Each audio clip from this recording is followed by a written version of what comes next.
Today we'll be starting with a new topic, new chapter of your book, that is Analysis of Financial Statements.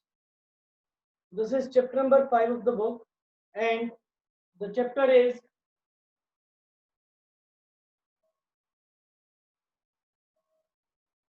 Accounting Ratios. The chapter is Accounting Ratios. Yes. As I told you earlier, जो book अभी हम study कर रहे हैं बच्चे, this book carries 20 marks with respect to your final examination. 20 number की book है बेटा ये, और इसमें से दो टॉपिक्स हमने ऑलरेडी कवर किए हैं, that is chapter 3 and chapter 4, namely common size statements and comparative statement, जहां से 4 मार्क्स हम आने की पूरी पॉसिबिलिटी रहती है. ये जो चैप्टर है that is accounting ratios, this chapter is going to carry 6 marks, 6 to 8 marks का चैप्टर है बच्चे आपके एग्जाम्स पॉइंट ऑफ व्यू से. This will carry 6 to 8 marks. ठीक है, तो इस चैप्टर को डिस्कस करते हैं. बेसिकली इसमें लॉजिक्स है, फॉर्मूले नहीं है.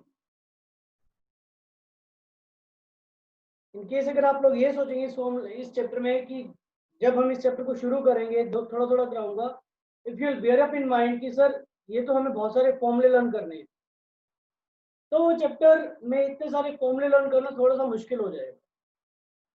ठीक है, चैप्टर बहुत ईजी है, चैप्टर बहुत ही ईजी है और इंटरेस्टिंग भी है. ठीक है, this quite easy chapter and an interesting chapter as well, क्योंकि ये चैप्टर सीखने के बाद बच्चे देखो हमने 2 चैप्टर किए पहले, कंपैरेटिव कॉमन साइज बहुत ही इजी लग रहे हैं और है भी, ऐसे ये वाला चैप्टर है. तो बेसिकली ये बुक नो डाउट आपको इजी लगे, लेकिन प्रैक्टिकल लाइफ में इन चैप्टर्स की बहुत ज्यादा वेटेज है, क्योंकि फाइनेंशियल स्टेटमेंट्स को एनालाइज करना आगे जाके इसी की वैल्यू है. तो ये कुछ टूल्स हैं जो हम सीख रहे हैं. हमने 2 टूल्स ऑलरेडी सीख लिए हैं, how to analyse the financial statements with the help of comparative statements and with the help of common size statements. अब हम कर रहे हैं how to analyse the financial statements with the help of accounting ratios. अलग अलग जो accounting ratios हैं उनकी हेल्प से हम अकाउंटिंग जो फाइनेंशियल स्टेटमेंट्स है उनको कैसे एनालाइज. ठीक है,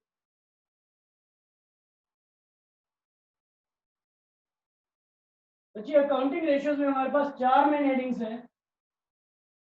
4 मेन हेडिंग्स हैं, हम उनको 1-1 करके कवर करेंगे. ठीक है, first heading is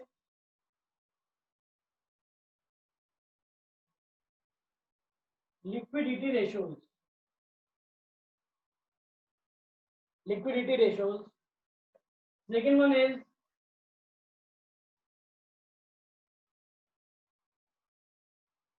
solvency ratios. Third one is turnover ratio या फिर एक्टिविटी रेशियो. टर्नओवर या फिर एक्टिविटी रेशियो, ये जो मैं बना रहा हूँ you can note it down on a separate page. आपकी बुक की स्टार्टिंग में जो इस चैप्टर का स्टार्टिंग है या फिर at the end of the book आप इसको ड्रॉ कर लीजिए एंड मेक श्योर कि प्रॉपर स्पेस रहे. अगर बुक में प्रॉपर स्पेस नहीं है तो एक अलग से शीट लीजिए बेटा, एक अलग से हॉरिजॉन्टल शीट लीजिए और उस पे ये चार्ट यू कैन ड्रॉ, और जैसे जैसे हम करते चले जाएंगे इसके लॉजिक्स आप लोग यहाँ पे लिखते रहे. ठीक है, मेक श्योर कि प्रॉपर स्पेस हो आपके पास. And the last one is profitability ratios.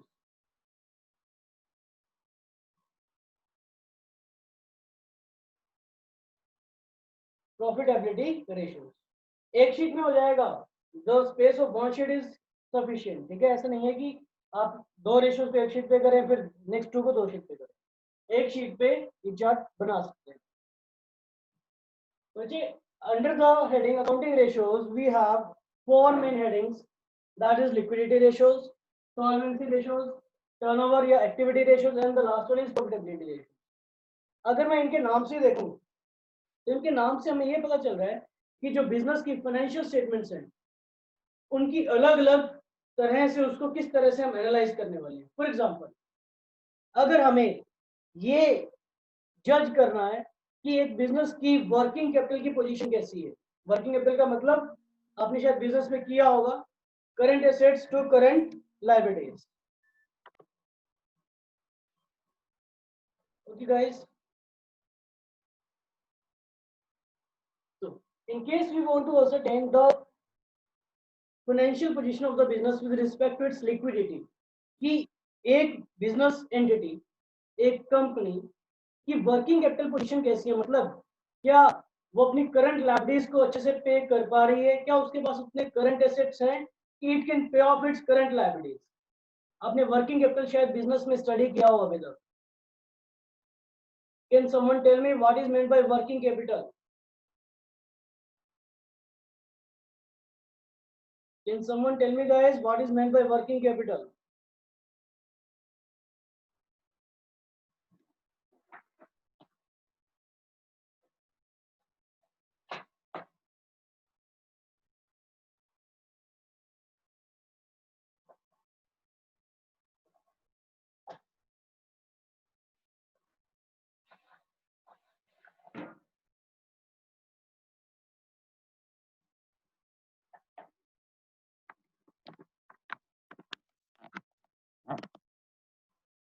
Okay.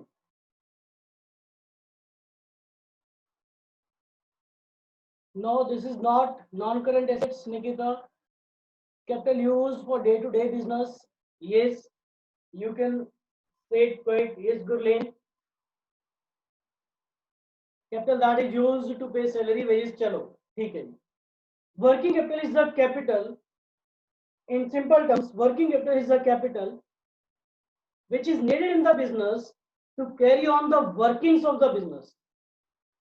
तो ये का मतलब, इसका मतलब ये होगा जो आपकी normal day to day workings आपको बिजनेस में चाहिए, उसके लिए जो पैसों की जरूरत है, that is known as working capital. अगर मैं इन टर्म्स ऑफ लॉजिक्स बात करूं, इन टर्म्स ऑफ टर्म्स बात करूं, इन टर्म्स ऑफ फिगर्स बात करूं, तो working capital is equal to current assets minus current liabilities. Working capital, ये मत लिखना बच्चे अभी, working capital is equal to current assets minus current liabilities. कि आपके पास कितनी करंट एसेट्स हैं और उन करंट एसेट्स में से आप करंट लायबिलिटीज को पे ऑफ करने के बाद आपके पास कितनी नेट अमाउंट रह जाएगी। आपके पास साथ में अभी भी कितने रुपए पड़े हैं, आप कितने वर्किंग कैपिटल एक्सेस में होंगे। इफ यू पे your current liabilities with the help of current assets, तो आपके पास कितनी वर्किंग कैपिटल एक्सेस पड़ी है। ओके, so liquidity ratios में बचे we have two ratios which are, first one is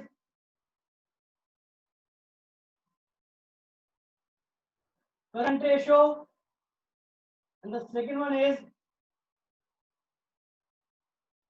liquid ratio।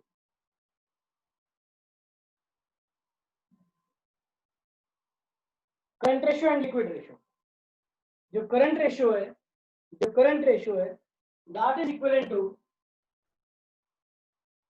Current assets upon current liabilities, current assets upon current liabilities. एक बार लिख लो, then I will explain it to you, एक बार notice करो। And liquid ratio is liquid assets upon current liabilities, liquid assets upon current liability।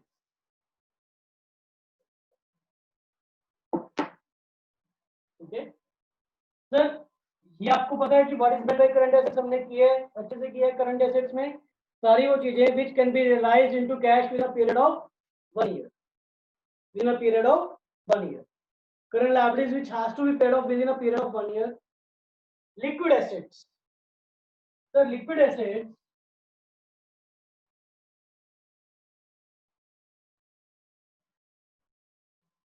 is equal to current assets minus stock minus prepaid expenses minus advance. Current assets में से जब आप ये तीनों चीजें माइनस कर देंगे करंट एसेट्स में जब आप ये तीनों चीजें माइनस कर देंगे, you will get your liquid assets. Sir liquidity ratios बता क्या रहे हैं? आई एम अगेन सेइंग, बच्चे लिक्विडिटी का मतलब क्या? देखो करंट पोजीशन का हमने मतलब, करंट का जनरली मीनिंग अकाउंट्स में क्या होता है? What do you mean by current? Accounts में करंट में हम कितना पीरियड लेते हैं? What is mean by current period बच्चे? Yes, 1 year or less. Yes, this is 1 year or less for that year only. Yes, okay. Now liquidity position, business की liquidity position कैसी है? लिक्विडिटी पोजीशन का मतलब उसकी short term position कैसी? Short term position का क्या मतलब है कि भैया जो बिजनेस के डेली खर्चे हो रहे हैं, क्या उसको बिजनेस अच्छे से पे कर पा रहा है या नहीं कर पा रहा? अब किसी बिजनेस के बारे में सोचो, आप उसकी फाइनेंशियल स्टेटमेंट्स को एनालाइज करना है। अगर किसी बिजनेस की करंट एसेट्स 1 लाख है, यानी उसके बाद जो भी एसेट पड़े अगर उनको बेच देंगे तो उसे 1 लाख मिलेगा, लेकिन उसकी करंट लायबिलिटीज जो उसको अभी खड़े पैर पे करनी है, अभी के अभी पे करनी है, दैट इज ₹1,50,000। तो आप मुझे उस बिजनेस की पोजीशन बताएं, इज इट गुड और is it worse? Current assets हमारे पास 1 लाख है, लेकिन करंट लायबिलिटी जो भी हमें पे करनी है that is 1,50,000। Is it good और is it bad? Yes, it is worse. Yes, good. क्योंकि यार हमारे पास, क्योंकि बेटा हमारे पास इतने रुपए नहीं है जो हमने अभी खड़े पैर देने हैं। अगर अभी खड़े पैर हम लोग अपनी एसेट्स बेच दें तो भी हमारे पास इतने रुपए नहीं है कि हम अपनी लाइबिलिटीज को पे ऑफ कर पाए। वो तो आके घर पे बैठ जाएंगे आपके कि हमें हमारा पैसा दो। ठीक है, तो ratios is quite an important tool. This is quite an important tool to analyse your financial statement. In case अगर हमें बिजनेस की शॉर्ट टर्म पोजीशन के बारे में जांचना है कि वो कैसी है, वो बिजनेस पर्टिकुलर कैसे वर्क कर रहा है, तो in that case we will have the need to take the help of two ratios. We'll be taking the help of two ratios, that is current ratio and liquid ratio. Current ratio is आपके पास कितने current assets है with respect to current liabilities. For example अगर आपके पास current assets 2 lakh है और current liabilities आपकी 1 लाख है, आपके पास करंट एसेट्स 2 लाख है और करंट लायबिलिटीज 1 लाख है, तो आपका ये रेशियो आ गया 2:1।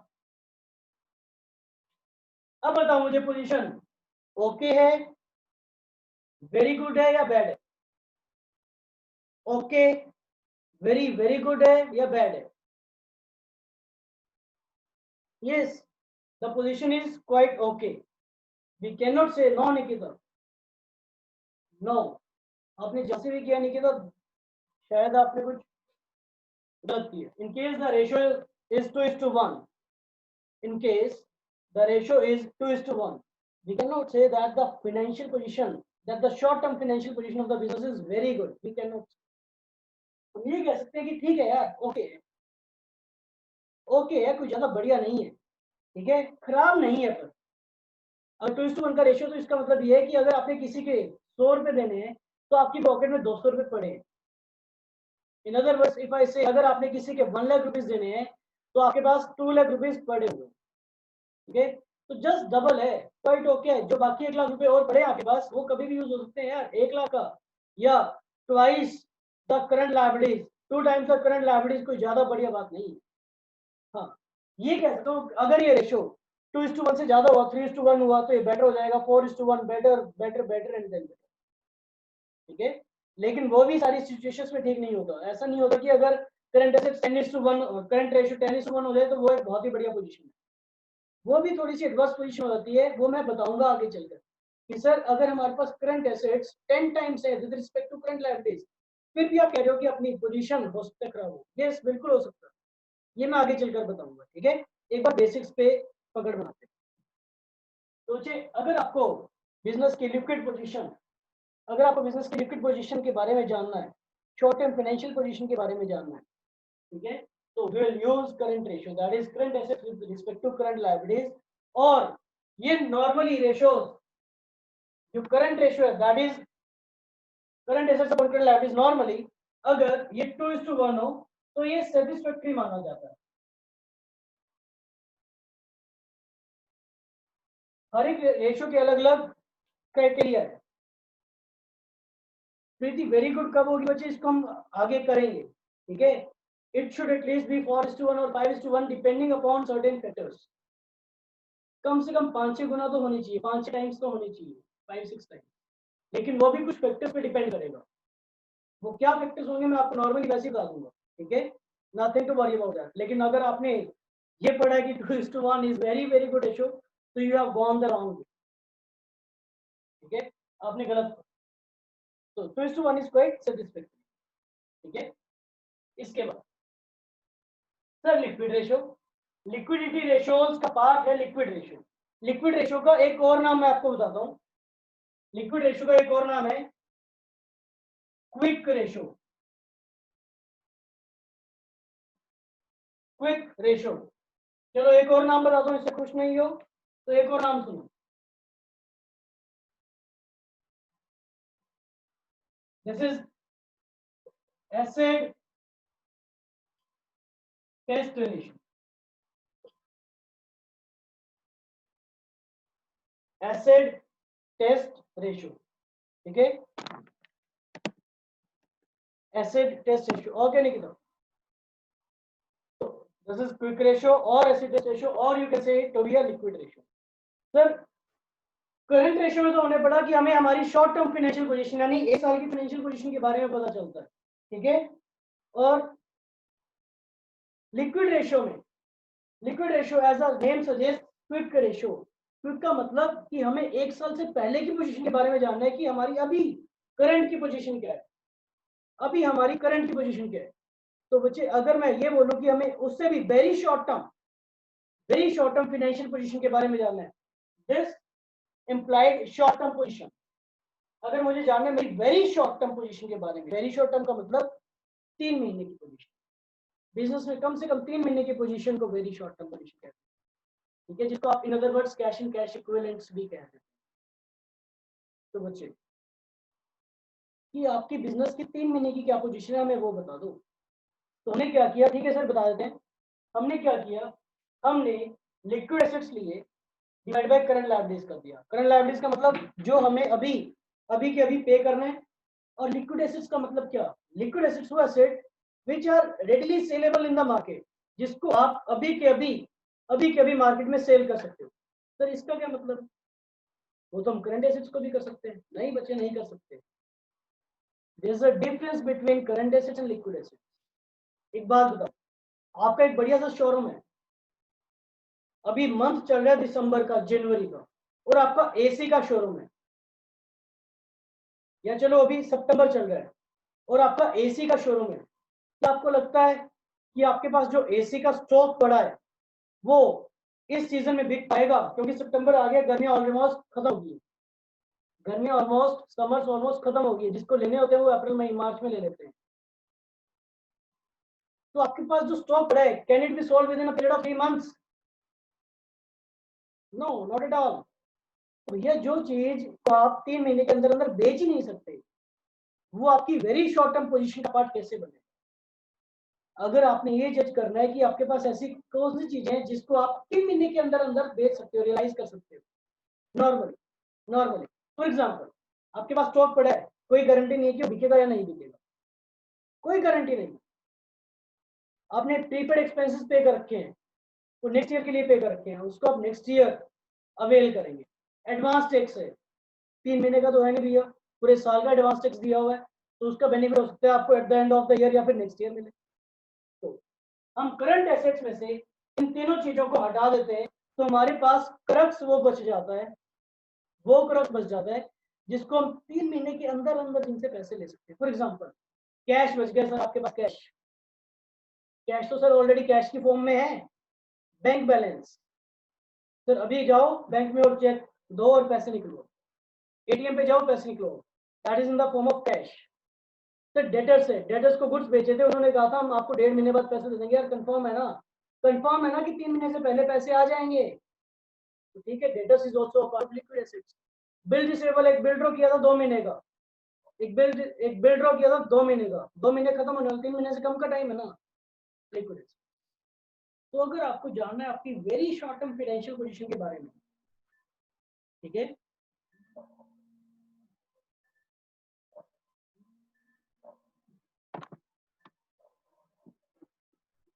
Good morning sir.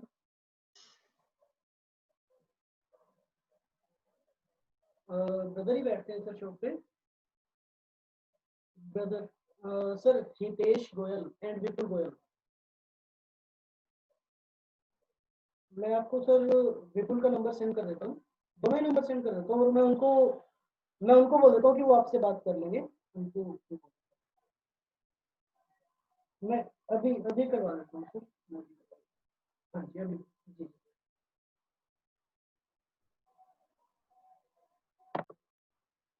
ओके बच्चों, आई एम सॉरी। तो बच्चे we are discussing about liquidity ratios.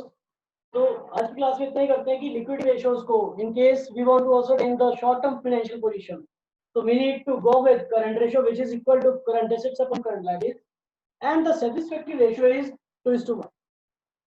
in case अगर हमें वेरी शॉर्ट टर्म के बारे में जानना है तो we need to go with the liquid ratio, और इसका another name है quick ratio या फिर acid test ratio, where liquid assets is equal to current assets minus stock minus prepaid expense minus advance। ठीक है, और ये जो satisfactory रेशियो है, इसका जो satisfactory रेशियो है दैट इज 1:1, कि भैया करंट की पोजीशन में, करंट का मतलब अभी वेरी शॉर्ट टर्म पोजीशन में, क्या आपके पास इतने रुपए हैं कि आप अपने करंट लायबिलिटीज को पे ऑफ कर सको, कि आपको स्टॉक को बेचने की जरूरत ना पड़े, कि अभी आपके पास इतने फंड्स पड़े हैं कि अगर आपके पास कोई क्रेडिटर्स रुपए लेने के लिए आ जाए तो आप उसको उसी टाइम पैसे पे करो। तो दिस इज लिक्विड रेशियो। ठीक है, तो बच्चे on the basis of this, on the basis of this you have to try illustration number 1, illustration number 2, illustration number 3 and 4। इसके बेसिस पे बच्चे आपको 4 इलस्ट्रेशंस ट्राई करनी है चैप्टर नंबर 5 की, और कल आगे इसी को हम कंटिन्यू करें। ठीक है, थोड़ा सा फास्टली करेंगे कल से। Is it okay guys? on the basis of the two ratios you have to try, because I have already taught you the concept of balance sheet।